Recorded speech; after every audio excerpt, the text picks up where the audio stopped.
Hello दोस्तों, कैसे हो आप सभी लोग। उम्मीद करता हूँ सब खैरियत से होंगे। तो आज भी मेरे पास आपको बताने के लिए काफ़ी इंटरेस्टिंग न्यूज़ हैं, तो वीडियो को एंड तक लाजमी देखिएगा। अगर वीडियो अच्छी लगे तो वीडियो को लाइक और सब्सक्राइब कर दीजिएगा। तो सबसे पहले हम बात करते हैं डकी भाई के बारे में, जो अभी अरेस्ट हुए हैं। इसी बात को लेकर और बहुत सारे यूट्यूबर्स ने रिएक्ट किया है, जैसा कि बदला ब्रदर्स ने इन पर अभी रोस्ट वीडियो बनाई है डकी भाई की इसी अरेस्ट वाली सिचुएशन के ऊपर। यहाँ पर वो डकी भाई को लेकर जो कुछ बोलते हैं, उसी को लेकर थग्स ऑफ पाकिस्तान ने भी इनडायरेक्टली रिप्लाई किया है बदला ब्रदर को। उनकी वीडियो का छोटा सा पार्ट मैं आपको यहाँ प्ले करके दिखा देता हूँ। पूरी वीडियो का लिंक आपको डिस्क्रिप्शन में मिल जाएगा, आप जाकर देख सकते हैं। बाइनोमो के साथ मैंने भी काम किया, ठीक है। मैं देख रहा हूँ कि सोशल मीडिया पे इस टॉपिक पे लोग वीडियो तो बना रहे हैं, लेकिन वो अपने आप को ना बड़ा ऐसे शो कर रहे हैं कि भाई मैं जो हूँ ना, मैं तो बड़ा वो हूँ, फरिश्ता हूँ। मैंने कभी जिंदगी में कोई गुनाह नहीं किया, मैंने कभी कुछ गलत नहीं किया। लेकिन ये डक्की है ना, ये बड़ा ही गंदा बंदा है। एक क्रिएटर की वीडियो देख रहा हूँ, नाम नहीं लूंगा, उसका कहता है मेरे प्रमोट करने और डक्की के प्रमोट करने में फर्क है। क्यों? क्योंकि डक्की की ऑडियंस बच्चों की है, मेरी ऑडियंस बड़ों की है, समझदार की है। तो अपना कंटेंट देखे, तेरा कंटेंट है समझदारों वाला। लेकिन ऑफ कोर्स कोई मसला मुझे उस बंदे से नहीं है, लेकिन डबल स्टैंडर्ड नहीं होना चाहिए भाई। जो डक्की के लिए रूल होना चाहिए वो सबके लिए रूल होना, ठीक है ऑफ कोर्स। लेकिन ये जो कंट्री हेड वाला है ना, बैटिंग ऐप ने डक्की को ही पाकिस्तान में कंट्री हेड बनाया, तो ये तो एक फिर एक्स्ट्रा लेवल की चीज है। ऑफ कोर्स इसमें कितनी सच्चाई है ये हमें नहीं पता। फिर वो बंदा कहता है मैं ऐसे प्रमोट करता था और मैं ना एंड में कह देता था अपनी जिम्मेदारी पे आपने ये यूज करना। मतलब ये क्या बात, मैं कल को यहाँ पे शराब बैठ के प्रमोट करना शुरू कर दूं और मैं एंड में ये कह दूं कि ज्यादा पियोगे तो देखो आपकी सेहत खराब। हाँ, पाकिस्तान अलाउ नहीं करता, इस्लाम अलाउ नहीं करता, लेकिन मैं पैसों के लिए कर रहा हूँ प्रमोट। लेकिन देखो मैंने एंड में ये भी तो कह दिया ना कि अपनी जिम्मेदारी भी करो। तो मेरे भाई आप उससे बरी जिम्मा नहीं होगे, ठीक है। आपने गलत काम तभी किया है, हर इंसान करता है, आप मैं कोई यहाँ पे फरिश्ता नहीं है। इसके अलावा डकी भाई की करंट सिचुएशन को लेकर मिस्टर जे प्लेज ने भी रिप्लाई करते हुए एक वीडियो शेयर की। हाँ जी गाइस, तो काफी लोग मुझे ये कह रहे हैं कि यार डकी की अपडेट क्या है, क्या सीन है, मेंशन वगैरह कर रहे हैं, डीएम्स वगैरह आ रहे हैं। तुम लोग बस मैं यही कहूँगा कि बस ठीक है, इंशाल्लाह बाकी अल्लाह खैर करे, कोई मसला नहीं है। यारों के साथ है, पहले भी साथ थे, आज भी साथ हैं, आगे भी साथ ही रहेंगे, कोई मसला नहीं है। पूरा टाइम साथ पे आ जाता है, कोई इशू नहीं है, साथ रहने वाले होने चाहिए बस। Love you. तो भाई नया सिस्टम तो बन चुका है, लेकिन तुम लोग पूछ रहे हो लाइव स्ट्रीम कब होगी। भाई जल्दी से बताओ हमें, इतने हैवी सिस्टम के ऊपर। तो भाई यूट्यूब के ऊपर लाइव स्ट्रीम होगी, ठीक है ना, इस हफ्ते से शुरू है। और भाई आपका पहला स्ट्रीमर होने जा रहा है जो कि 4K में लाइव स्ट्रीमिंग करेगा। Oh yes, let's go. बाकी गाइस तुम लोगों को तो पता है यार, मैंने आज तक जो है मैंने ये ऐप्स वगैरह इनको तो मैंने कभी भी प्रमोट नहीं किया, ठीक है। मुझे तो ये वैसे भी पसंद नहीं है, सीधी बात है यार, करनी भी नहीं चाहिए। ये फजूल चीजें हैं, फजूल काम है सारा कुछ, इसमें कुछ भी नहीं रखा हुआ। इसके अलावा डकी भाई के अरेस्ट को लेकर रजब भट्ट ने भी रिप्लाई किया। इन्होंने अपनी टिकटॉक लाइव पर कुछ ये कहा। अच्छा, सबसे पहली बात कि मुश्किल टाइम है, मैं बहुत देर इस मुश्किल टाइम से गुजर के आया हूँ। आई कैन अंडरस्टैंड कि इस टाइम पे फैमिली पे क्या गुजरती है, ठीक है। उसकी बेगम है, उसकी माँ है, उसका भाई है, उसका बाप है। अंदर जो बंदा होता है ना, वो इतना परेशान हो या ना हो, लेकिन जो बाहर फैमिली बैठी होती है ना, वो टेंशन में होते हैं। ज़्यादा टेंशन उसकी होती है, ज़्यादा टेंशन है ना बाहर वालों की होती है, ठीक है।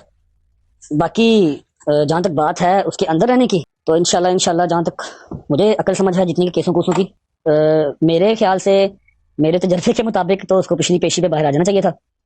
आई डोंट नो उनके जो लॉयर हैं उन्होंने किस तरह केस पुट किया, क्या हिसाब किताब किया, डकी बाहर क्यों नहीं आया, लेकिन पिछली पेशी पे उनको बाहर आ जाना चाहिए था मेरे ख्याल से, ठीक है।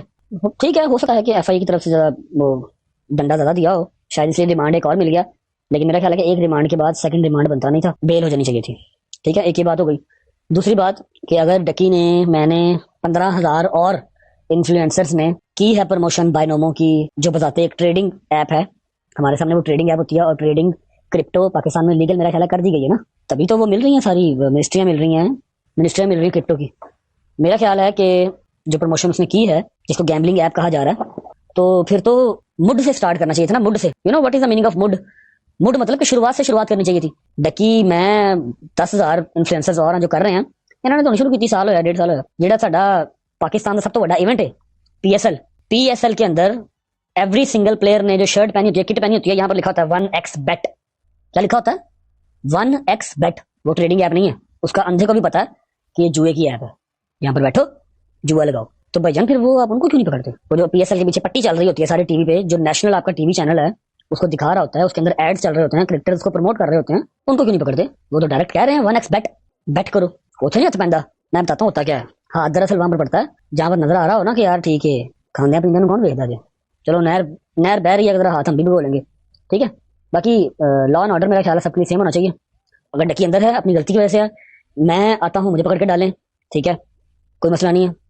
लेकिन फिर सबको डालें। इसके अलावा रूमर्स आ रहे हैं कि हो सकता है रजब भट्ट को भी अरेस्ट किया जाए। जब भी वो पाकिस्तान आए या तो इंटरपोल के जरिए उन्हें पाकिस्तान लाया जाएगा और फिर अरेस्ट किया जाएगा इसी गैम्बलिंग एक्ट्स के सिलसिले में। इसके अलावा रिपोर्ट्स के मुताबिक सिस्टोलॉजी के घर पर भी रेड की गई है उन्हें अरेस्ट करने के लिए। तो यार देखते हैं आगे आगे क्या होता है। इसके अलावा डकी भाई के अरेस्ट पर इकरा कंवल और अरीब ने भी रिएक्ट किया है। अपने रिसेंट व्लॉग में उन्होंने इस बारे में बात करते हुए ये कहा, यार ये सवाल ही बड़े लोगों ने हमसे पूछा था, ठीक है, कि डकी भाई पे जो इस टाइम चल रहा है उस पे आप क्या कहेंगे, उस पे आप कोई बात क्यों नहीं कर रहे? भाई सबसे मेन चीज कि हमारे वो भाई हैं और इस वक्त जो है ना वो उनपे मुश्किल वक्त चल रहा है, तो अल्लाह ताला सबसे पहले तो उनकी मुश्किल आसान करे। लेकिन अगर आप कहेंगे इस बारे में हम कोई राय क्यों नहीं दे रहे, क्योंकि हमें जो है वो डीप डाउन पता ही नहीं उस चीज का कि एग्जैक्टली हुआ क्या है। क्योंकि हमारे जो मुल्की इदारे हैं वो बेहतरीन तरीके से काम कर रहे हैं, उनको बहुत परफेक्ट तरीके से पता है कि उन्होंने एग्जैक्टली क्या करना है। जाहिर सिस्टम अपना काम पे लगा हुआ है और एक तरफ जो है वो भाईजान मैं आपको बताता हूँ, देखिए कोई भी इंसान परफेक्ट नहीं होता, गलतियां हर किसी से होती हैं, इसलिए उसको इंसान वो इंसान है, ठीक है। और जो न्यूज चल रही है ना, न्यूज ज्यादातर ना खुद से भी चीजें चला रहे होते हैं। मैं कोई जनरल बात बता रहा हूँ, ठीक है, इतनी चीजें होती नहीं है, अभी कोई चीज पे साबित नहीं हुई, अंडर प्रोसेस है, हर कोई ना खुद से न्यूज बनाई जा रहा है, कुछ किसी को कुछ नहीं पता कि क्या हुआ क्या नहीं हुआ। और हमारे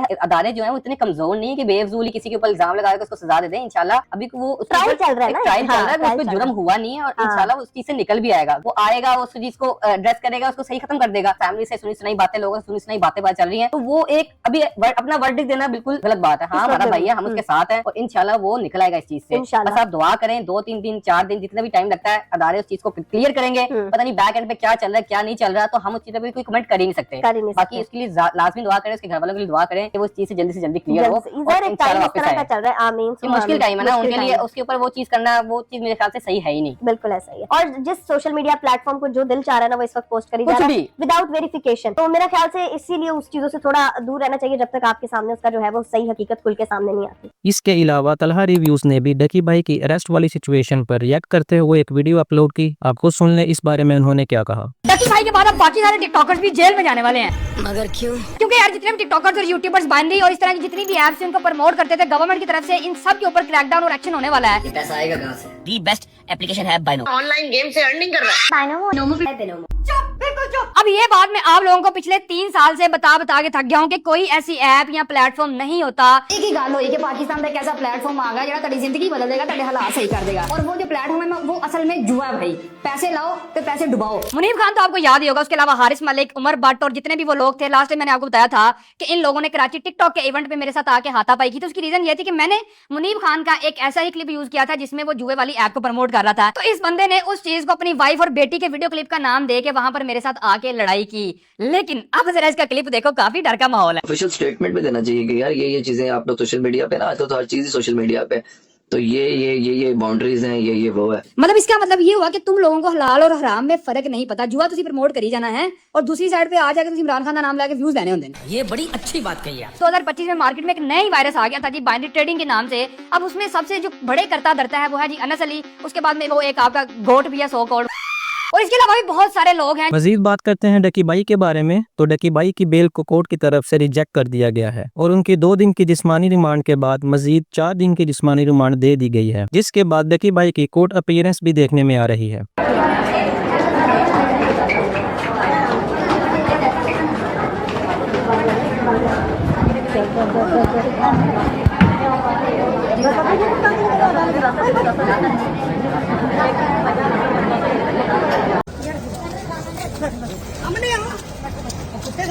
भाई क्या कहेंगे? देखिए भाई बताएंगे कुछ कहेंगे भाईजान? देखिए भाई आज आप चिप्स भी नहीं खा रहे भाईजान, आज चिप्स नहीं खानी। देखिए भाई तो चलिए अगली न्यूज के बारे में बात करते हैं, जो कि तलहा अहमद के बारे में है, जिनके इंस्टा अकाउंट पर 8 लाख से ज्यादा फॉलोअर्स थे, लेकिन उनका ये अकाउंट इंस्टा की तरफ से सस्पेंड हो चुका है। बहुत से लोगों का कहना है कि तलहा अहमद ने हुकूमत के खिलाफ वीडियो बनाई थी, जिसकी वजह से उनका अकाउंट सस्पेंड कर दिया गया, लेकिन ऐसा कुछ नहीं था। उनका अकाउंट किस वजह से सस्पेंड हुआ ये सब क्लियर करते हुए हमजा भट्टी ने एक वीडियो शेयर की। आप खुद सुन लें इस बारे में उन्होंने क्या कहा। Little update regarding our very little good friend Talha Ahmed. उसका अकाउंट अगर आप सबको पता है रिसेंटली डिसेबल हुआ है और हमारे पाकिस्तानी माशाल्लाह अपने आप से सपोज करके बैठ गए जी तलहा का अकाउंट से डिसेबल हो गया क्योंकि उसने गवर्नमेंट से पंगा लिया था। भाई ऐसा कुछ भी नहीं है, लेट मी एक ऑथेंटिक तरीके से क्लियर मैं करता हूँ। मेरे उसकी भाई से बात हुई है और मसला ये हुआ है कि मेटा को ये लगा कि तलहा अंडर एज है, तो इनको मैसेज ये आया कि आप क्योंकि अंडर एज है तो आप इंस्टाग्राम यूज नहीं कर सकते, इसकी वजह से उसका अकाउंट डिसेबल हो गया है। उसके लिए भी ऑलरेडी उन्होंने वर्किंग में डाला हुआ है और आई थिंक इंस्टाग्राम ने उनको कहा था कि आप 13 साल के हैं, वो तलहा एक्चुअली 16 साल के, तो ऑब्वियसली अंडर एज नहीं है, तो that will be sorted very soon. लेकिन अगर तला के फैंस ये देख रहे हैं, आई नो इंक्लूडिंग मी, तो मैं भी बड़ा परेशान हो गया था, तो इंशाल्लाह दैट विल बी सॉर्टेड सून। हम मेटा से बात कर रहे हैं। तो चलिए अगली न्यूज़ के बारे में बात करते हैं, जो कि एस्ट्रोलॉजी की ज़ैनब फैसल के बारे में है। तो ज़ैनब फैसल को अभी सोशल मीडिया पर बहुत ज़्यादा हेट मिल रही है क्योंकि उन्होंने सिंधी लोगों को हर्ट किया है। तो सीन कुछ ऐसा है कि ज़ैनब फैसल ने अपने इंस्टा हैंडल पर कुछ पिक्चर्स शेयर की जिसमें उन्होंने सिंधी अजरक की स्कर्ट बनाकर पहनी थी। जी हाँ, ज़ैनब फैसल ने सिंधी अजरक की स्कर्ट बनवाकर फोटोशूट करवाया और तस्वीरें सोशल मीडिया पर शेयर की। इसके बाद ज़ैनब फैसल को बहुत ज्यादा हेट मिलने लगी और लोगों का कहना है कि ज़ैनब फैसल सॉरी बोलने सिंधी भाइयों को क्योंकि उन्होंने उनके सेंटिमेंट्स को हर्ट किया है और सिंधी कल्चर को डिसरिस्पेक्ट किया है। तो उनके इसी पिक्चर्स के नीचे बहुत सारे कमेंट्स हैं कि आपको ये अजरक नहीं पहननी चाहिए थी। अब सभी लोग ज़ैनब फैसल को सिंधी भाइयों से माफी मांगने और ये पोस्ट डिलीट करने का बोल रहे हैं। आप इस बारे में क्या सोचते हैं, नीचे कमेंट सेक्शन में जरूर बताइए। चलिए अगली न्यूज के बारे में बात करते हैं, जो कि साहर लोधी के बारे में है। जैसा कि आपको पता है कि बहुत सारे आर्टिस्ट और यूट्यूबर साहर लोधी की मिमिक्री करते हैं और इन्हें ट्रोल करते हैं। तो इन्हीं सब पे रिएक्ट किया साहर लोधी ने अपने रिसेंट पॉडकास्ट में। उनके पॉडकास्ट का छोटा सा पार्ट मैं आपको प्ले करके दिखा देता हूँ, आप खुद सुन लें इस बारे में उन्होंने क्या कहा। सर 2 टाइप के स्टार हैं, एक महविश आते हैं, दूसरी तरफ 4 हमारे और स्टार हैं। वैसे तो रशीद इजाज़ असलम और एक साहब हमारे और भी 2 साहब और भी हैं।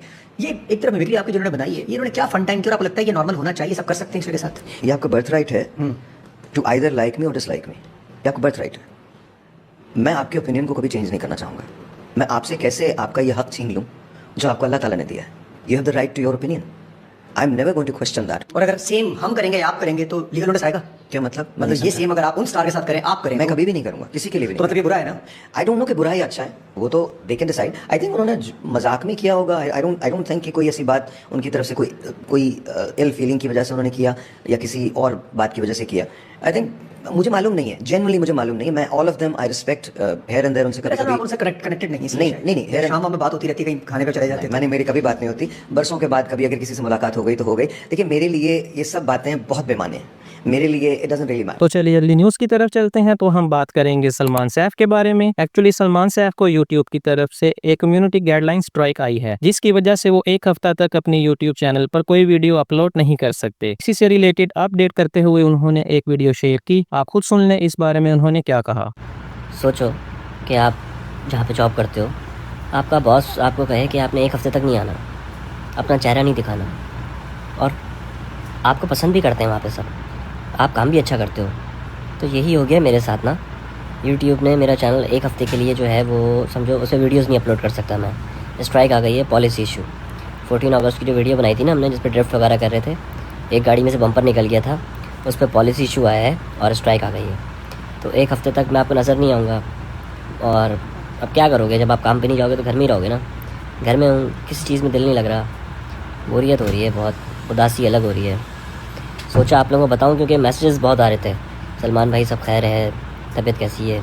तो तबीयत सेट है, बस ये प्रॉब्लम हो गई है, पता नहीं अब हो सकता है इसी में कोई भलाई। तो चलिए अगली न्यूज के बारे में बात करते हैं, जो कि रजा समो और मुबीनुल हक के बारे में है। अभी रिसेंटली उनका एक पॉडकास्ट आया जहां पर उन्होंने डिस्कस किया टिकटॉक लाइव के बारे में। मजीद बात करते हुए उन्होंने कहा कि टिकटॉक लाइव पर जो बेहयाई और वल्गैरिटी फैल रही है उसे अभी रोकना होगा। उनकी वीडियो का छोटा सा पार्ट मैं आपको प्ले करके दिखा देता हूँ, पूरी वीडियो का लिंक आपको डिस्क्रिप्शन में मिल जाएगा। टिकटॉक लाइव हम लोगों ने टिकटॉक लाइव किया बिल्कुल, बट हम लोग चूंकि आपस में कर रहे थे तो हमें पता था कि थोड़ा टाइम नहीं भाग गए, थोड़ा 2-3 हालांकि 2-3 महीने में सबसे अच्छा हम लोगों ने क्या किया था वैसे टिकटॉक लाइव। इसी वजह से किसी को नहीं पता ना कि हम लोग बड़ा सीधा कर रहे थे। नहीं, वो तो बड़ी अजीब सी हरकतें होती हैं, ये उतारो देखें, हमने ट्राई किया था अभी रिसेंटली। अभी डीजी खान, लैया, बखर, भावलपुर, यहाँ के साउथ पंजाब सबसे ज्यादा आप टिकटॉक के लाइव सेशंस देखेंगे जाके।